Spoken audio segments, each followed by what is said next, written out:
오늘 저희가 함께 깊이 파고들 자료는 성경의 디도서 3장인데요. 사실 이 글을 처음 딱 읽었을 때, 솔직히 좀 당황스러웠어요. 아, 어떤 점에서요? 이게 뭐랄까, 서로 전혀 다른 세계의 메모를 그냥 이어붙인 느낌? 하하, 네, 그 느낌 뭔지 알 것 같습니다. 처음엔 갑자기 시민으로서 어떻게 살아야 하는지 아주 실용적인 지침이 나오다가요. 네, 아무런 예고도 없이 갑자기 우주적인 구원의 본질에 대한 깊고 무거운 신학 이야기로 확 점프를 해요. 그렇죠. 분위기가 완전히 바뀌죠. 그러다 마지막엔 또다시 누구를 보내고 맞이해라 이런 지극히 개인적인 심부름 이야기로 끝나거든요. 맞습니다. 주제가 휙휙 바뀌니까 처음에는 이 연결고리를 찾기가 쉽지가 않아요. 사회윤리 강령, 핵심 교리, 그리고 개인적인 당부가 한 장 안에 다 압축되어 있으니까요. 바로 그겁니다. 그래서 오늘 저희의 목표는 이 흩어져 있는 조각들 사이에 숨겨진 접착제를 한번 찾아보는 겁니다. 흥미로운 목표네요. 이 세계의 전혀 다른 이야기가 어떻게 하나의 강력한 메시지로 합쳐지는지 그 논리의 흐름을 함께 추적해 보겠습니다.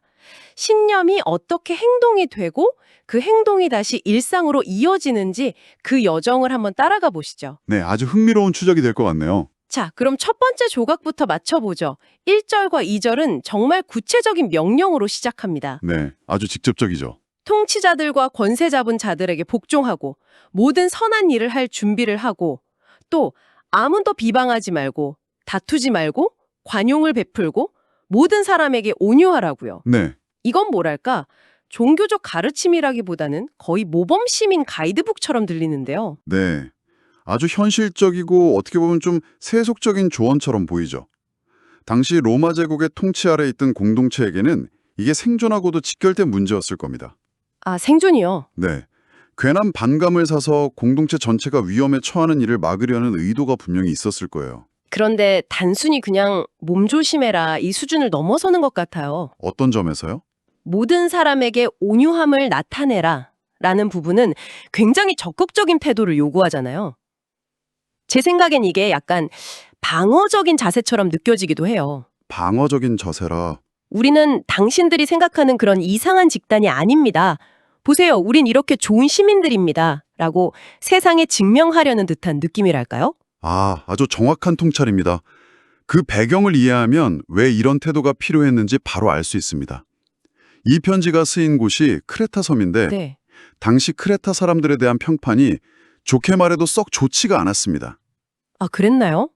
거짓말쟁이, 악한 짐승, 게으름뱅이 이런 혹평이 따라다닐 정도였죠. 와... 그런 사회적 편견 속에서 새로운 신앙 공동체가 뿌리를 내려려면 기존의 부정적인 이미지와는 완전히 다른 모습을 보여줘야만 했던 겁니다.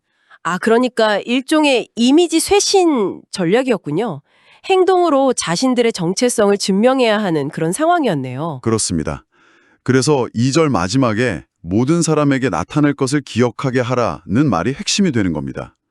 이 선한 행동들은 자기 만족을 위한 도덕적 수양이 아니었던 거죠. 그럼 뭐였을까요? 공동체 밖의 세상을 향한 공적인 선언이자 일종의 증언이었던 겁니다. 1, 2절까지는 그래, 좋은 사람이 되자, 좋은 이웃이 되자 하면서 고개를 끄덕이며 들을 수 있을 것 같아요. 네, 그렇죠. 그런데 3절에서 갑자기 찬물에 확 끼었네요. 하하, 우리도 전에는 이 부분 말씀이시죠? 네, 우리도 전에는 이라니요. 방금 전까지의 그 고상한 조언과는 너무 다른 아주 어둡고 신랄한 자기 고백이 시작되는데 왜 갑자기 이런 자기 비판이 필요했을까요? 바로 그 지점이 이 글 전체의 흐름을 바꾸는 분기점입니다. 아, 분기점. 만약 3절에 자기 고백이 없었다면 1절과 2절의 가르침은 그저 도덕적 우월감을 가진 사람들의 꼰대 같은 잔소리로 들렸을 위험이 있어요. 아, 우리는 이렇게 잘 사는데 너희도 좀 본받아라 하는 식으로요. 바로 그거죠. 나는 원래 착한 사람이니까 이런 느낌을 줄 수 있잖아요. 맞아요. 그런데 우리도 너희와 똑같다고 말하는 순간 이건 조언이 아니라 간증이 되는 것 아닌가요? 정확합니다.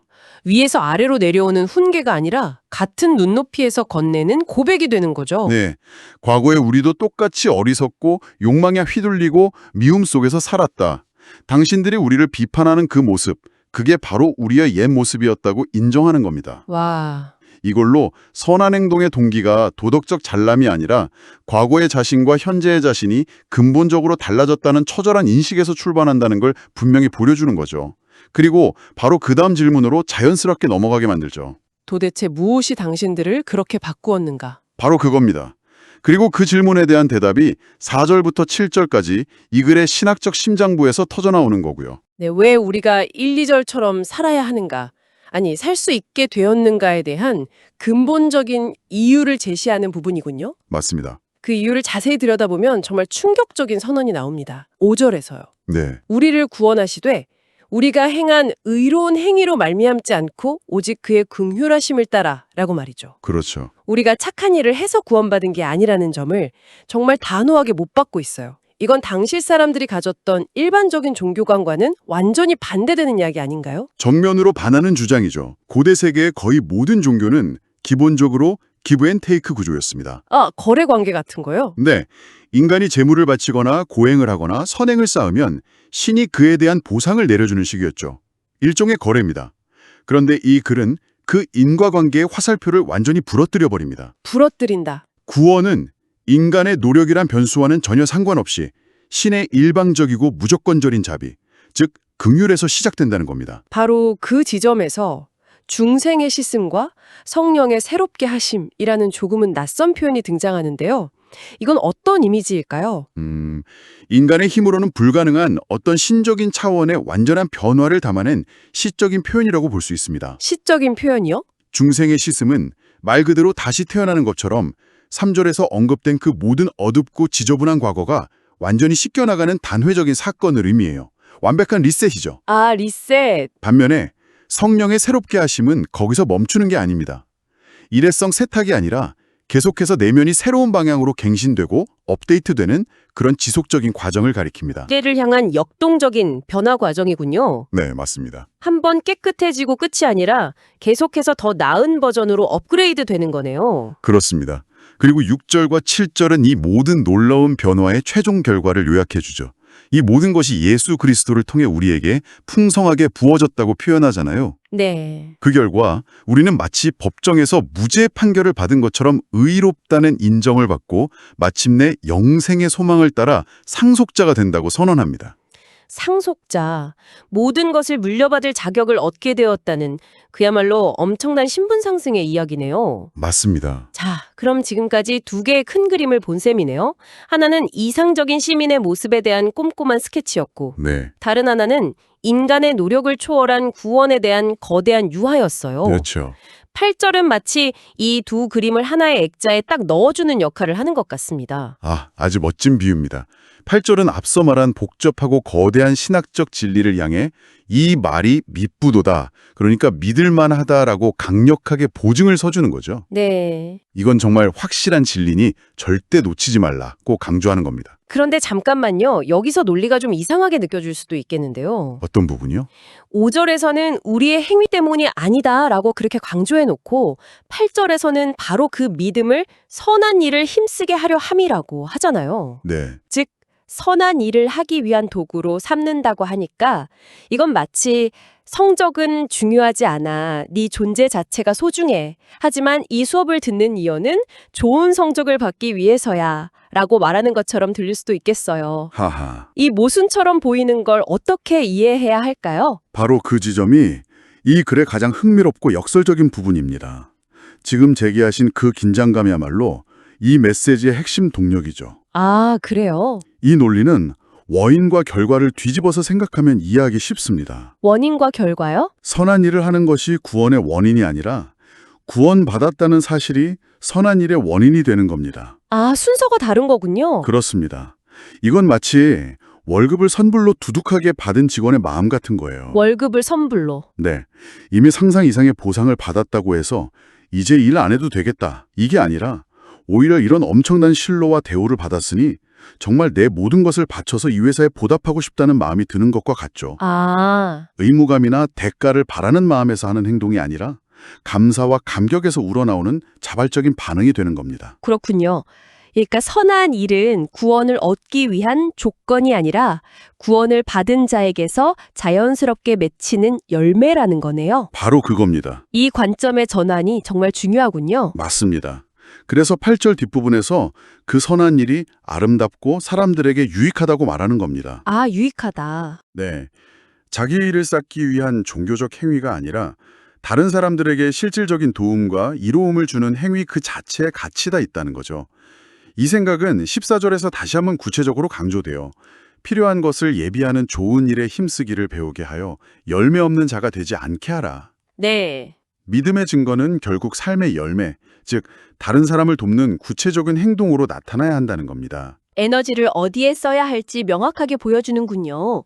반대로 9절에서는 에너지를 쓰지 말아야 할 곳도 분명히 알려줍니다. 네, 어리석은 논쟁과 족보 이야기와 분쟁과 율법에 대한 다툼은 피하라고요. 네, 앞에 논리와 정확히 연결됩니다.